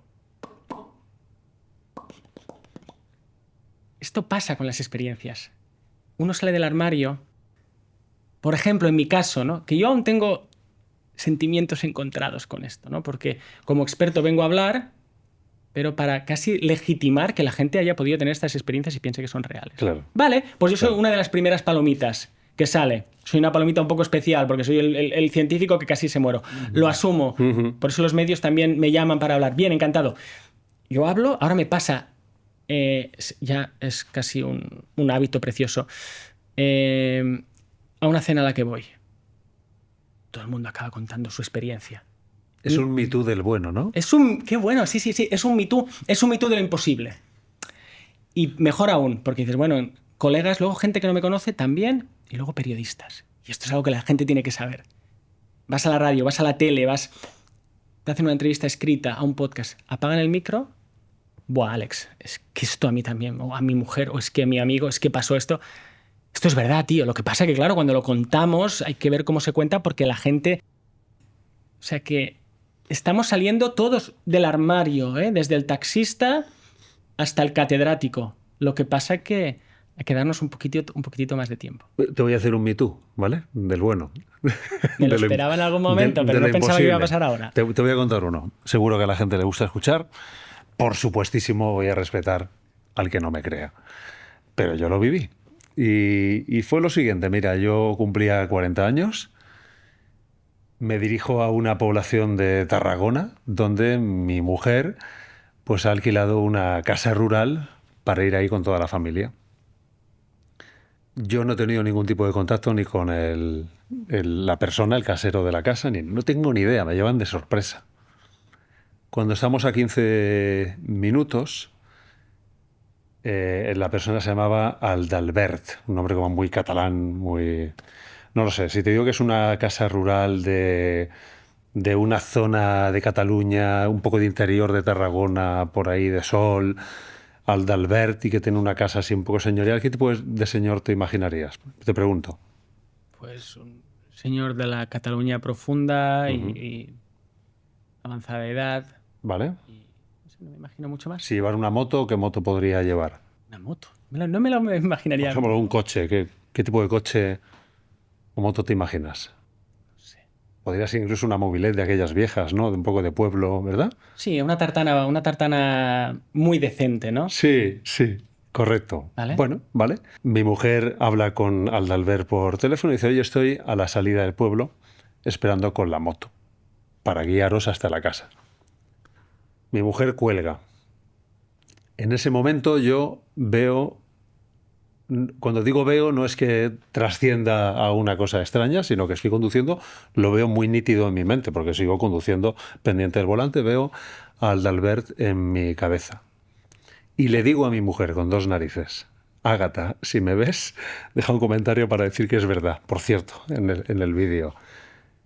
Ahora cuando veamos a Aldalbert, vas a ver que Aldalbert es un hombre de unos 50 y pico años, pelo gris, cano, alto, esbelto, atractivo. Y Aldalbert lleva una moto BMW tipo scooter grande. Me recuerda a un jefe que tuve en Marina, a Menorca, en Port d'Hivernada, donde yo fui mozo de amarres. Se parece a Josep. Te prometo que esto es cierto. Mi mujer se ríe. ¿Qué dices? Colgado. Bueno, no lo sé. Mis hijas dicen, papá, ¿qué acabas de decir? Pues sí, es que estoy seguro. Estoy seguro. Al llegar, ¿quieres saber cómo era Aldalbert? Tal cual. Era tal cual. Era un señor de unos 50 y pico años, esbelto, bien vestido, atractivo, bien peinado, pelo gris cano. ¿Sabes qué moto llevaba? Una BMW scooter grande. ¿Sabes a quién se parecía? A Josep. Y si ves esto, mi antiguo jefe de Port d'Hivernada, de Port d'Hivernada cuando yo tenía 16 años que empecé a trabajar. Yo puedo poner nombre a esto. Para mí tiene un recorrido que tiene que ver con la fe, tiene que ver con Dios. Y ahí lo dejo. Pero me gustaría saber, tú como una persona que das el beneficio de la duda y que creo que me crees ahora, ¿cómo explicarías esto? No sabemos explicarlo y no pasa nada. Y no pasa nada. No pasa nada. Mm. Tranquilos todos. Porque esta es otro deje que tenemos que yo le llamo el explicacionismo. ¿No? Buah, tremendo. Lo podemos llevar esto a la religión también, ¿eh? La necesidad de explicarlo todo. Todo. Oye, puedes decir, no lo sé. Y peor aún, porque en esa necesidad, el negar lo real hasta que no tenga explicación, o si intuyes que no la va a poder tener, negarlo para siempre, ¿no? Es decir, claro que nuestro trabajo como científicos es explicar, pero muchas veces uno está investigando el fenómeno. Esto es como si un investigador privado está recogiendo pruebas, y esto es una analogía perfecta para las ECMs. Electroencefalograma plano o no, percepción verídica que puede corroborar este otro testigo, que en este caso es un testigo cualificado porque es el cirujano. Es que la ciencia es más bien como un juicio y la duda razonable y la carga de la prueba es el lenguaje jurídico mejor que un teorema, ¿no? Entonces, mientras estás investigando, no, pero dime, ¿quién es el asesino? Oye, que no. Entonces, claro, primero hay que tener paciencia, porque se tarda en saber, en aproximarse a la respuesta. Pero es que encima estos fenómenos de los que hablamos, que por eso yo les encuadro en la ciencia 2.0, que llamo yo, son un poco imposibles. Que decir un poco imposibles es un absurdo, ¿no? Sí. Pero lo que quiero decir es que no solo tiene que cambiar o tiene que avanzar nuestra investigación, sino que probablemente tiene que cambiar nuestro marco entero de la realidad. Porque de momento parecen imposibles, parecen inexplicables. Correcto.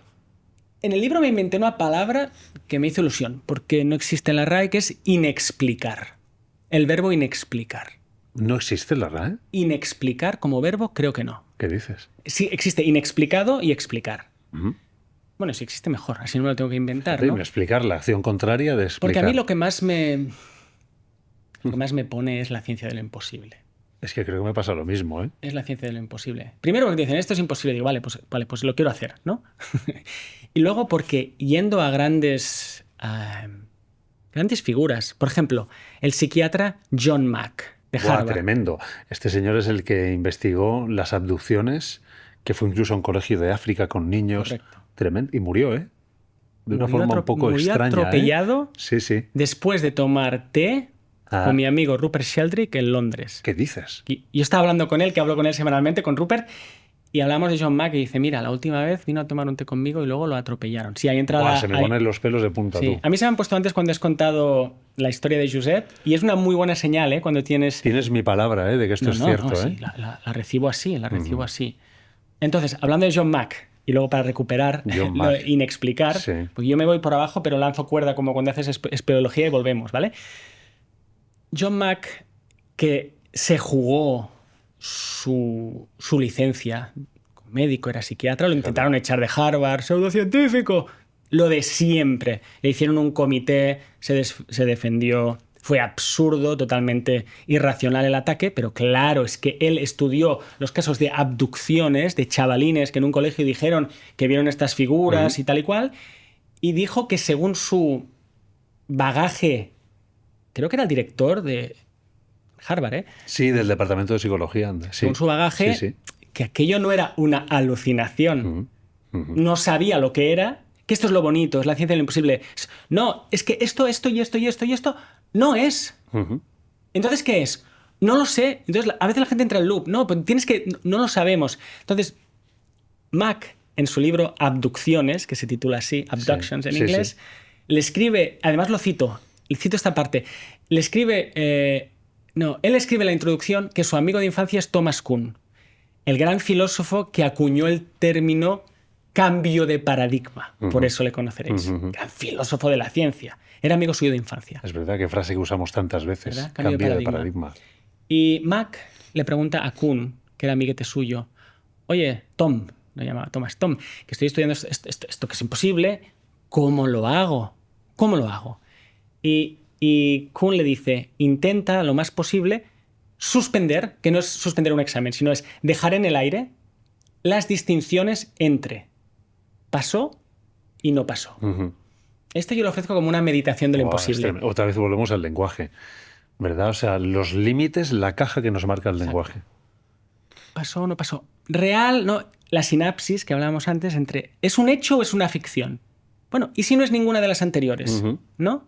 Entre el dilema, trilema. ¿No? Entonces, volviendo a inexplicar, no sabemos ni la respuesta, ni incluso tenemos a veces idea de cómo podríamos explicarlo. Pero, sin embargo, podemos hacer ciencia, podemos hacer experimentos para dejar miguitas de pan aquí, ¿no? Hay experimentos de visión remota hechos en muchos laboratorios en los que hay gente que accede a información de manera no local, percepción no local. Se utilizaba para espiar a los rusos. Sí. Y los rusos para espiar a los americanos. Bueno, cuesta hacerlos, tienen sus limitaciones metodológicas, podemos hablar de todos los detalles, pero no se sabe cómo esa información llega. No se sabe, pero se sabe qué pasa. Muchas veces, casos como el tuyo, hay una cita muy famosa, que no recuerdo, creo que es de Crookes, pero que dijo, no digo que sea verdad, digo que pasó. Luego ya veremos. Entonces, el explicacionismo es peligroso porque muchas veces el afán por querer saber la explicación te pone tan nervioso que como no le veas salida dices, pues no existe. Debajo de la alfombra. Esto pasa en ciencia y decías tú que igual también pasa en las religiones, ¿no? Es un mal hábito. Es un mal hábito porque si no, los aventureros de verdad que cogieron los barcos y se fueron donde se creía que se acababa el océano, no tenían ni pajolera idea de lo que iban a encontrar allí. Claro. Se fueron a verlo. No tenían garantías de no, vas a investigar eso, ¿no? Entonces, esa es la ciencia de lo que va a lo desconocido. Y todos estos fenómenos que yo llamo que están en los márgenes de la conciencia, estos márgenes son todas estas fronteras de territorio, ¿no? Claro. Los sueños precognitivos, fronteras. fíjate, los sueños precognitivos rompen nuestra idea de tiempo. Porque se avanzan a lo que va a pasar. En tu caso lo tuviste, pero estabas despierto. Lúcido, sí, ¿no? Sí. La percepción extrasensorial rompe la idea del espacio, porque no ha tenido tiempo la señal de llegar, según lo que sabemos de la física. Esta es otra. La física es provisional, la ciencia siempre es provisional.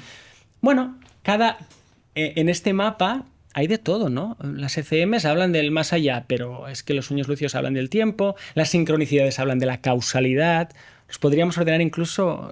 son grandes retos a conceptos, nociones que las tenemos tan integradas que yo hago broma a veces que es que Windows se cerró automáticamente, ¿no? Intentas descargar la app de cualquiera de estos márgenes de la consciencia, le das y Windows se cerró automáticamente. Entonces, ¿qué hay que hacer? El error, ¿no? Ese error tan odioso. Bueno, habrá que instalar otro sistema operativo. Sí. Y para eso hay que también Habrá que instalar imaginar. otro sistema operativo, habrá que mirar en otra dirección. ¿Sabes? Dices esto y visualizo un callejón. ¿Sabes? El callejón suele tener sin salida, ¿no? Tiene las dos paredes laterales, la pared frontal y la pared del suelo. Muchas veces llegamos ahí y dices, ya no puedo salir de aquí. Queda una opción, que es mirar arriba. Con suerte verás un cielo abierto, pero no sabes cómo subir. No tienes un cohete, no tienes nada, ¿no? Pero hay un cielo abierto. Hay una barrera inexistente, ¿no? Y eso es una invitación a explorar un nuevo horizonte, a meterte y decir, bueno, igual algún día podré explorar esto, verlo y entenderlo. Y lo que ahora me parece inalcanzable, a lo mejor algún día puedo palparlo. Y otros lo han hecho antes. Claro, Eso te anima. claro. No eres tú el Correcto. pionero que vas a tener que... Otros lo han hecho antes. Hay que encontrarlos. Hablábamos de los místicos, pero también hay científicos que llevan... Yo les conozco, como Dean Radin, por ejemplo, ¿no? El Instituto de Ciencias Noéticas. Lleva décadas investigando cosas increíbles, ¿no? Imposibles casi, ¿no? Existen, los pioneros existen, pero a veces hay que hacer un poquito de arqueología y encontrarlos. Son minority reports, ¿no? Claro. Esto nunca va a ser majority report, esta es otra, creo yo, ¿no? Aunque las ECMs estén de moda hoy en día y es buena noticia, por lo que hablábamos también de la ciencia y la religión y cómo lo trascendente ahora parece que también está entrando en el campo científico y cómo podemos hablar más sin tapujos de investigar lo intangible o lo invisible, ¿no? Pero al mismo tiempo diría que no hay nada nuevo. Estos estudios se han hecho, las personas han tenido estas experiencias siempre. La única novedad, a veces digo yo, es que ahora la ciencia se atreve a hacerlo. Se está atreviendo la ciencia a meterse en... ¿No crees que es porque hay un despertar de la sociedad a lo espiritual? Sí, ¿Un sí, anhelo de entrar en ese terreno? más que un despertar, que también hay un despertar porque ha habido un vacío espiritual. Claro, correcto. Ha habido una travesía en el desierto donde nos han dicho, no, esto nada. Nos han contado el mundo al revés. Nos han dicho, no, historia del cosmos, ¿no? No, de la nada, por ninguna razón, instantáneamente se creó todo, que luego evolucionó por ninguna razón y por mil casualidades, por cierto, con unas constantes que si hubieras tocado un poquito el volumen, no se hubiera formado nada. El ajuste fino. El ajuste fino, que es otra gran anomalía, ¿no? Todo esto pasa por ninguna razón, la Tierra se forma, bueno, sí, es una roca inerte y tú eres un mono venido a más flotando en medio de la nada, ¿no? Y esa ciencia ateo-materialista, o ese ateo-materialismo, Total. como un virus, se ha instalado en el sistema operativo de esto tan maravilloso que es la ciencia. Durante décadas, incluso siglos, nos ha machacado. ¿Y qué ha ido haciendo? Ha ido sacando el espíritu para dejarnos solo la materia, ¿no? Para esto se puede sostener un tiempo, ¿no? La sociedad está harta. Pero, sin embargo, va a la ciencia, que es donde se ha perpetrado este crimen, diría yo, contra la humanidad, este crimen conceptual, ¿no? Va a la ciencia porque es la religión de hoy en día decirle, oye, ¿y vosotros, autoridad, cómo explicáis esto?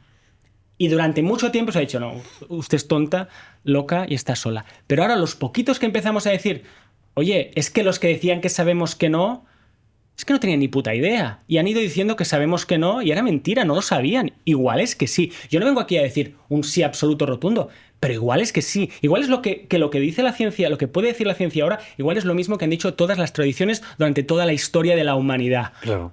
Pues es buena noticia, vamos a converger en vez de seguir a ver quién tiene razón, ¿no? En vez de seguir enfrentando ciencia con religión. Es un momento de liberación y es un momento también de convergencia. Totalmente. Pienso que el vacío enorme que nos dejó el materialismo ha resultado ser demasiado hostil, demasiado frío. Hay un hueco, ¿no? Y el vacío vuelve a poner en su lugar lo único que lo puede llenar. Y eso me lleva a hablar un poco más del mundo espiritual. Antes de ir a otro tema dentro del mundo espiritual que te quiero preguntar. El mundo espiritual, vamos a ir a las personas que aparecen a otras personas después de muertas. Esto que llaman los fantasmas, ¿no? Los espíritus. Que no siempre son almas en pena, que a veces son como apariciones de personas que traen paz o un mensaje de calma a los que se han quedado aquí.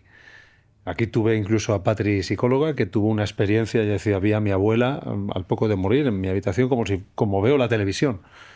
delante, ¿no? Y luego supe que mi abuela pues había muerto. Si me equivoco en algo, discúlpame, porque voy de memoria y creo que contó algo así, ¿no? Ana Asensio, otra psicóloga que hemos tenido para hablar aquí de la intuición, que experimentó vivencias de los moribundos, casi te diría personas viniendo a buscar a personas que se iban. Aquí hay algo que no podemos negar. Cuate, aquí hay tomate. ¿Sí? Sí. Lo primero, porque yo siempre prologo mi propio prefacio. Hablamos de fantasmas, como decías al principio y me decías ayer por WhatsApp. Oye, desde el kilómetro cero no pidas perdón, porque es verdad, muchas veces, hostia, a ver cómo ahora voy a contar lo del fantasma, no sé. No, que nadie se ponga nervioso, pero deja que diga que los fantasmas y los electrones son parecidos. Uh-huh. Porque ver un electrón es algo increíble. O sea, necesitas unas teorías brutales, unos instrumentos súper sofisticados, décadas de trabajo, mucha financiación y finalmente puedes ver una traza de lo que luego interpretamos y sabemos que es un electrón. Qué bueno. O sea que tranquilos todo el mundo, porque a veces habla de fantasma como pero todos damos por hecho que este sofá está hecho obviamente de moléculas y átomos, y los átomos tienen protones y neutrones y electrones. ¿Y alguien ha visto alguna vez un electrón? Pues es casi tan difícil de ver un electrón como un fantasma. Y eso ya nos pone Nos iguala, sí. Nos iguala, sí, es decir, tablas. es un trabajo legítimo tratar de ver cómo podemos capturar estos fantasmas. ¿Qué sucede? Que el mejor instrumento, y esto forma parte de la ciencia 2.0, el mejor instrumento de momento que tenemos para la consciencia es el propio cuerpo, es el propio ser humano. Algo que a veces se nos escapa. Uh-huh. Ojalá yo te hubiera traído aquí un concienciómetro. Sí. La gente a veces lo pide, ¿no? Sí. Ya veremos, ¿no? Poder medir. Estamos en ello, ¿eh? ¿Qué pasa cuando eso de los 12 gramos, ¿no? Lo que pesa el alma. Quizá. Pero, de momento, no tenemos... Construir termómetros costó un montón también, ¿eh? Vale, dicho esto, como no tenemos, ¿qué tenemos? En la ciencia de la consciencia tenemos la experiencia humana. Ese es el material de trabajo, esos son los datos. Pues tenemos que empezar por ahí. ¿Ves? Por eso es el prólogo al preámbulo. Sí. Vamos a tomarnos en serio las experiencias. Es decir, lo primero que hay que hacer es no decir, madre mía, pobrecita, creo que vio. Oye, sí lo vio. Entonces, esto sucede, y sucede mucho, y sucede de manera consistente y en varios ámbitos, ¿no? Están las ECM, las experiencias cercanas a la muerte, está la lucidez terminal, que hemos hablado de ella. Luego están las experiencias de muerte compartidas, en las que algunas personas ven, dicen que ven, y es verdad que lo ven, otra cosa es qué es eso, el túnel cuando otra persona está yendo al túnel. O sea, que ya no es un fenómeno puramente subjetivo de una persona que ves a saber, ¿no? O sea, que hay un testigo. Hay un testigo que está compartiendo. Eso es muy interesante porque es intersubjetivo. Un sujeto y otro sujeto, pero si se ponen de acuerdo, se interrelacionan. Le da un poquito más de objetividad. De hecho, que esto sea negro, entre muchas otras razones, es porque para ti es negro y para vosotros... Sí. Y hay un consenso. Correcto. Que no es simplemente construido, es todo más sofisticado, pero la objetividad, esto es negro, es un consenso entre todos. Sí, porque de hecho ni siquiera es negro, solo es ausencia de luz, ¿no? Además, luego podríamos entrar. Y luego además podemos medir también, si fuera de otro color, la longitud de onda, ¿no? Sí. Entonces, las experiencias de muerte compartida. Es otro, en este mapa, ¿no? Están los procesos de muerte y morir, luego está el tema de reencarnación o de mediunidad, podemos hablar, lo que hablábamos del día a día. Y ahí hay una chincheta, ¿no? Las experiencias de muerte compartida. Pero luego hay otros fenómenos cerca del morir, que es cuando alguien se muere, se le aparece a familiares. Y de nuevo, ¿cómo le damos un poco más de carga, de peso verídico? ¿No? Por ejemplo, hay veces que se aparecen familiares que han fallecido cuando nadie sabe que han fallecido. La persona se despierta, me lo invento, dice, mamá, he soñado que la abuelita se moría y me daba un beso. Claro. Ay, hija mía, no te preocupes, que la abuelita está bien. Por la mañana llaman, la abuelita murió esta noche. Correcto. Luego hay que ver si se quiere hacer ciencia de eso, cómo hacemos la estadística, cuántas abuelitas no murieron y sus nietitas tuvieron sueños. Es complejo. Pero aquí tenemos otro ejemplo, ¿no? Pero la ciencia tendría que estar al servicio para investigar, para probar. La ciencia, para empezar, debería ser curiosa. A veces la gente confunde ser curioso con estar furioso. Ostras. ¿No? Sí. No, wow. Claro. ¿No? Entonces, lo primero es ser curioso. Lo segundo, que es más que curiosidad, es estos temas son verdaderamente importantes para la gente. Yo me doy cuenta cuando voy a los medios hay 3 categorías y sé que la mía está en el tercer. Tú me lo puedes decir porque eres un auténtico profesional. Está la actualidad, está la utilidad y está la eternidad. Tremendo. ¿Verdad? Esto lo he oído en algún lugar. Yo escucho mucho podcast mientras cocino y conduzco, ¿no? Vale, pero son preguntas perennes, ¿no? ¿A dónde vamos? ¿No? Entonces, no solo curiosidad debería tener la ciencia, es decir, hay que ir a por esto, porque es muy... Tiene que tener ambición. Yo me di cuenta, yo antes estudiaba temas interesantes. Yo he estudiado termodinámica de procesos irreversibles durante 4 años, no hace falta que sepáis lo que es, la mosca de la fruta, su sistema olfativo durante 4 años y medio, 21 neuronas, yo las miraba, tal, cómo se mueven gusanos, cómo aprender ratones, bien, cognición... Pero claro, hay un momento que mi ciencia se ha salido del tablero, ¿no? Sí. Y esto, por ejemplo, lo he hablado una vez con Javier Santaolalla, ¿no? Que él es un artista, por ejemplo, hablando del bosón de Higgs. Sí. Y él consigue que la gente diga, wow, quiero saber más sobre el bosón de Higgs. De hecho, había un programa por el amor de Higgs o algo así, ¿no? Sí. A mí me han invitado allí a ir un par de veces. Les quiero mucho, a Javier y a Enric Gel. Y yo le decía, fíjate, Javier, el bosón de Higgs mola, yo soy físico teórico. Pero si la gente quiere saber qué es el bosón de Higgs, la gente quiere saber a dónde se ha ido su abuelita difunta. Claro. Esta es una pregunta... Claro, aterriza un poco la ciencia, ¿no? Es una pregunta humana. En ese sentido también es una ciencia al servicio de lo humano. Si a esto le pasa a la gente, si es totalmente trascendente para sus vidas, si es un gran interrogante, coño, vamos a investigarlo, ¿no? Y luego hay más fenómenos de este tipo, ¿no? Te contaba el que se avanza en el tiempo, una aparición de un difunto que se avanza en el tiempo, bueno, porque te lo ha venido a decir, luego hay que ver, ¿no? Y luego hay otro tipo de apariciones que también son muy interesantes, o contactos, ¿no? Sin pedir permiso ni perdón, en los que te pueden dar información que tú o la persona que te la da, depende, si es mediado a través de un medium, si hay intermediario, nunca mejor dicho, ni la persona ni nadie lo podría haber sabido, o directamente tú tienes una visión y te dan una información que no podrías haber sabido, ¿no? Bueno, pues habrá que inexplicarlo, ¿no? Me gusta porque estás hablando de todo, pero no estás creando dogmas, no estás lanzando afirmaciones o conclusiones, estás dejando la puerta abierta. Creo que al final es esto lo que hay que hacer, ¿no? Dar vueltas, intentar atacar el tema y llegar a ese verbo que tú has creado de inexplicar. Inexplicar explicando, ¿no? De alguna manera, aunque pueda parecer contradictorio. Carlos, a mí me han dicho que no es buena idea que no vaya con certezas alguna vez. Claro, yo estoy en fuego cruzado. Todos son mis amigos, pero a veces cuando se disparan me dan a mí también, ¿no? Porque están los fanáticos del sí y los fanáticos del no. No hay nada, Alex, la ciencia lo sabe. Sí, claro que hay, todo existe y obviamente... Y claro, yo cuando digo, bueno, quizá habría que ver esto sí... Tío, o sea, o sí o no. Sí. Que colapse tu función de onda, ¿no? Y yo no es que sea... Fíjate, en ese sentido soy muy escéptico. Sí. Pero al mismo tiempo yo creo que lo que salva mi escepticismo, eso espero, y tú me entenderás por lo que te vengo conociendo, charlando, es que estamos delante de un misterio. Claro. Cuando uno está delante de un misterio, va a poder inexplicar, va a conocer cosas, pero el misterio siempre le va a superar. Claro, ¿sabes? Creo que el misterio es como un abismo. Tú vas con tu pequeña certeza, si consigues que la certeza no te bloquee, te asomas al abismo. En cuanto te asomas al abismo, la certeza se te cae. Y del abismo surgen nuevas preguntas.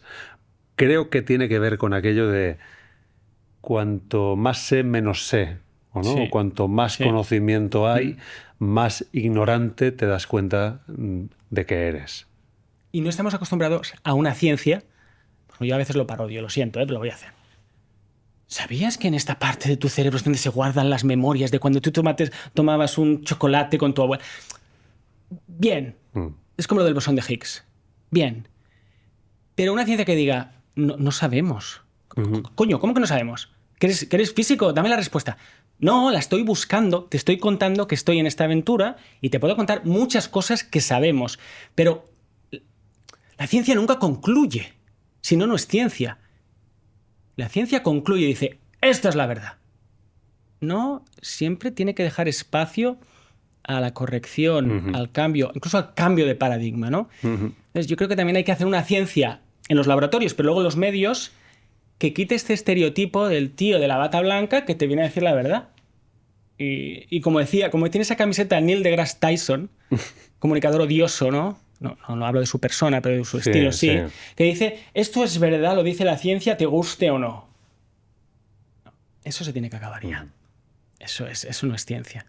Y estos son los que luego insultan a otros como pseudocientíficos, pero fíjate, eso es aún más pseudocientífico. Yo digo también para provocar que la pseudociencia más peligrosa se produce desde dentro de nuestros laboratorios. Cuando hacemos afirmaciones que exceden muchísimo la humildad que se supone que debe tener alguien que está buscando, no alguien que ya sabe. ¿Qué pensáis? Me encantaría saberlo y dejando vuestros comentarios porque es interesantísimo escucharte. Bien, hay un tema para mí aquí de fondo, ¿no? Hablamos de ese espacio en el que ocurre tu ECM, ese lugar, espacio, esfera, plano, no sé cómo llamarlo. Solo sé que es inexplicable hoy por hoy. ¿Crees que lo creado necesita un creador? Por lenguaje, parece obvio que sí.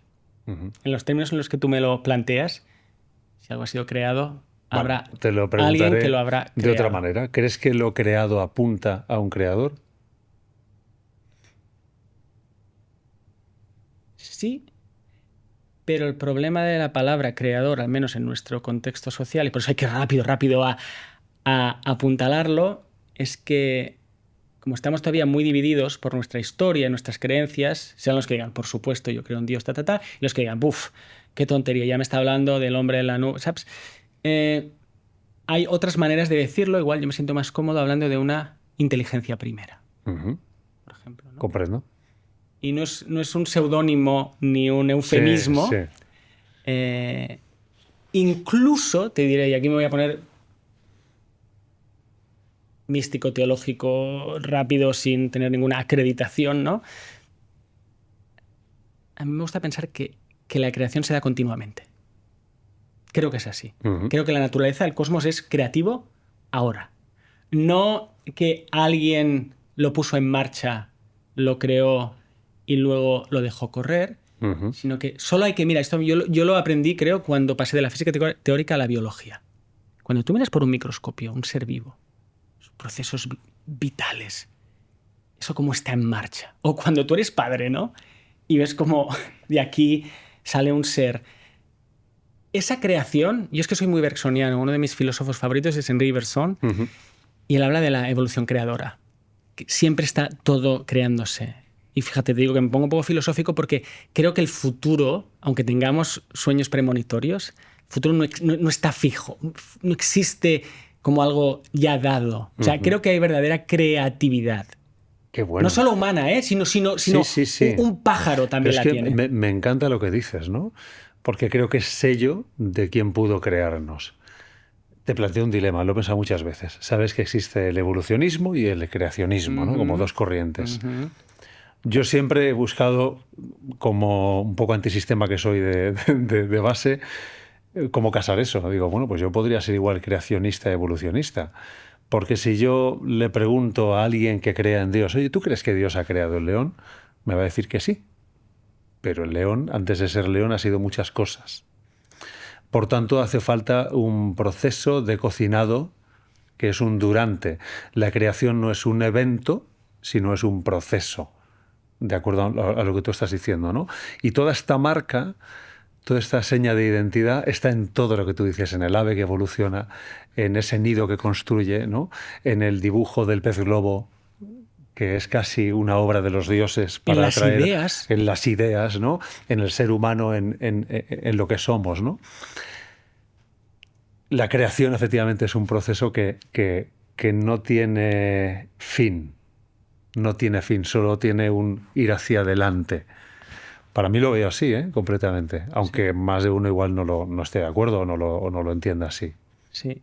Luego hay cuestiones relacionadas con esto no son tanto del creador, sino de lo que se ha creado, ¿no? Ujú. ¿Para qué estamos aquí, ¿no? Eso infinito Ujú.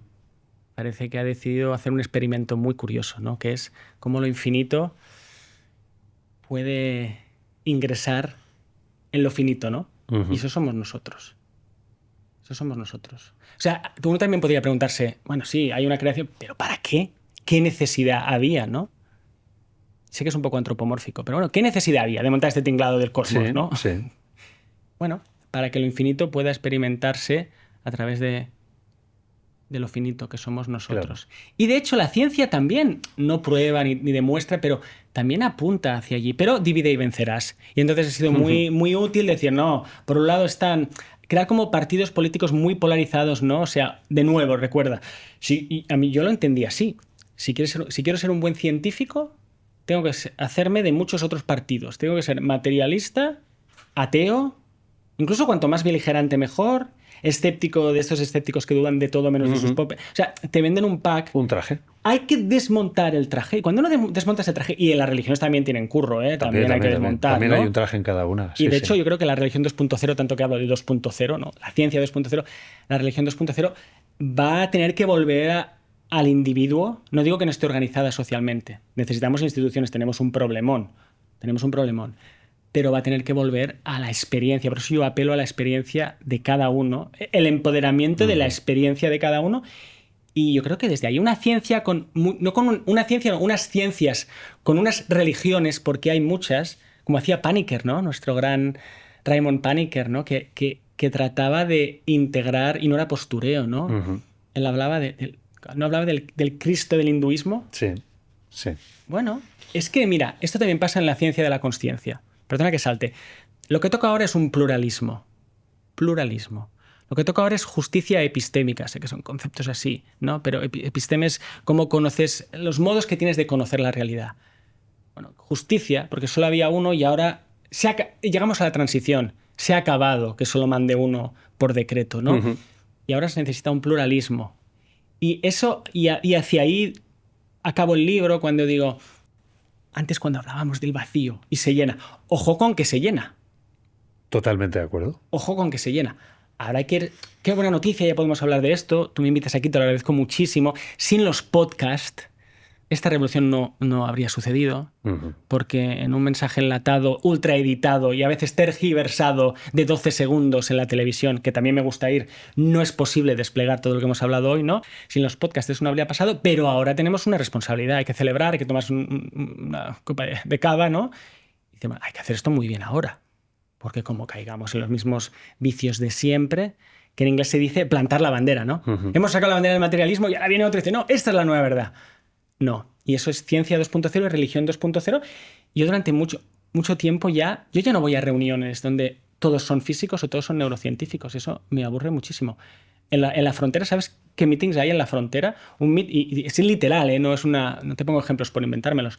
Yo voy a reuniones, a meetings internacionales donde hay un físico cuántico, una mística italiana, un psiquiatra exorcista, una bailarina, un filósofo, ¿no? Ujú. El abanico. Ahí está, Claro. ahí está. Muchas voces. Muchas voces, pero no voces porque así cada Mm. uno, no es esa falsa igualdad donde cada uno necesita una cuota del 12%. No, no, no. Es realmente para trascender estas visiones necesitamos un pluralismo de verdad. Y salir del sesgo de confirmación. Me encanta esto porque hay mucha gente especialista en sesgo de confirmación que a menudo, perdona que me sale un poco la vena quejica, escribe Quéjate, sobre el quéjate. sesgo de confirmación, nunca hablan de los suyos. Claro, Esto es divino, claro, claro, divino. correcto. Cuando el periodista de turno cita a los expertos en sesgos que hablan de lo mismo de siempre, digo, habrá que comprarles un espejito, porque son profesionales en ver los sesgos de confirmación de los demás. Ellos no tienen, tú. Ellos no tienen. No quiero acabar la entrevista sin hacerte una pregunta.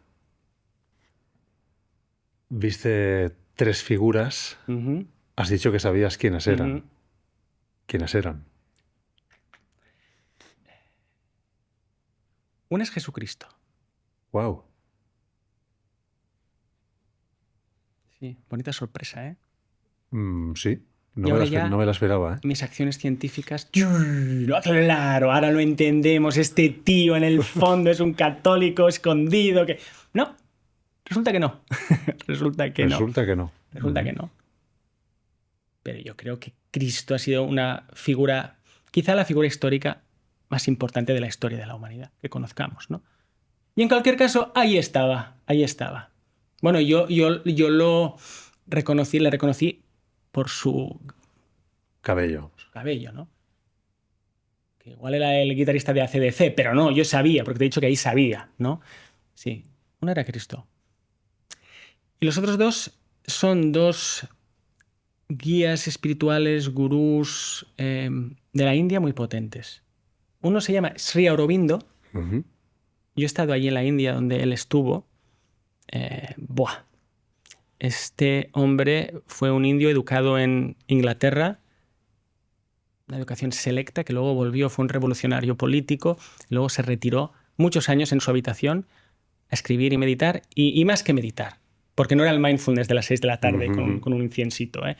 Era hacer descargar la supraconsciencia, podríamos Sí, decir. conectar. Sí. No conectar, no, conectar y descargarla en la materia. ¿Vale? Ahí te la hay. Aquí tenemos, en Cataluña, tenemos a un gran experto que yo quiero mucho, Vicente Merlo, que además también ha escrito algún libro sobre ECMs, que lo menciono aquí. Él sabe mucho sobre Sri Aurobindo. Bueno, es una figura espectacular, espectacular. Y su compañera espiritual, que no eran pareja, era una francesa que se llamaba Mirra Alfasa, que se fue a Pondicherry, a la India, y allí trabajó. Esto se ha dado pocas veces, creo, en la historia de la humanidad, donde hay una dupla, un dúo que trabaja juntos, ¿no? Y ellos dos también estaban allí. O sea, ese fue mi recibimiento y eso me hace estar muy tranquilo. Probablemente cuando me muera de verdad la próxima vez, Sí. ahí estarán. ¿Y el otro me has dicho? Jesucristo, Sri Aurobindo y Mirra Alfasa, Ah, correcto. que la llamaban la Correcto. madre. Correcto, es verdad. La gente ve seres de luz que a veces no sabe quiénes son, o a veces está su tía difunta, su abuela. ¿Por qué crees que tú ves esto en particular? No lo sé. Pero es un regalazo. No lo sé. Tremendo, ¿no? No lo suelo contar, pero. Buah. Pues te agradezco mucho la libertad que has tenido para ser tú. Te has tomado de verdad al pie de la letra lo que te dije en el audio, es lo que quería. Yo creo que ha sido un programa fascinante. Mira, muchas veces me pasa que tengo un entrevistado aquí, o entrevistada, y sonrío, ¿no? Y no me di cuenta, creo que es porque estoy como disfrutando.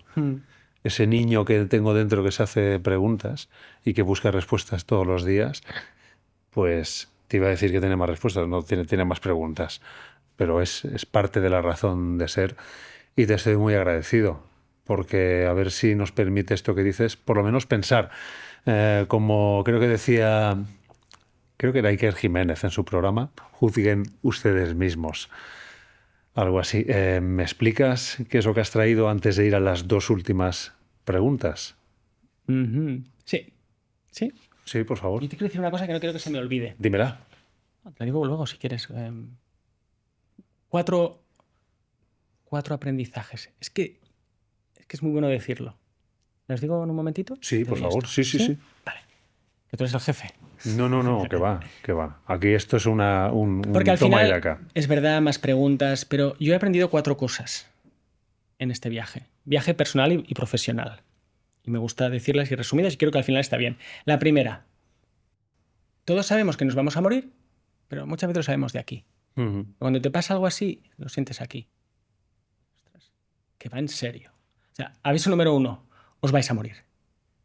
Somos mortales, se nos olvida. ¿Está bien? Lo segundo, cuando estuve allí en el umbral, descubrí que aparte de que soy mortal, hay algo de mí que es inmortal. Segunda, esta yo sé que hay gente que le costará más, no pasa nada. Pero son las dos cosas. Te vas a morir, o sea, esto se va a acabar. Esto se va a acabar tal y como lo estás viviendo con esta familia, en este cuerpo, en estas... Oye, aprovechalo, disfrútalo, da gracias, pero también se va a acabar. Segundo, muy probablemente, y aquí habla el científico, con una probabilidad, ¿no? hay algo de ti y de todos que es inmortal, nunca va a morir. Yo saboreé eso en el umbral. Segunda, ¿no?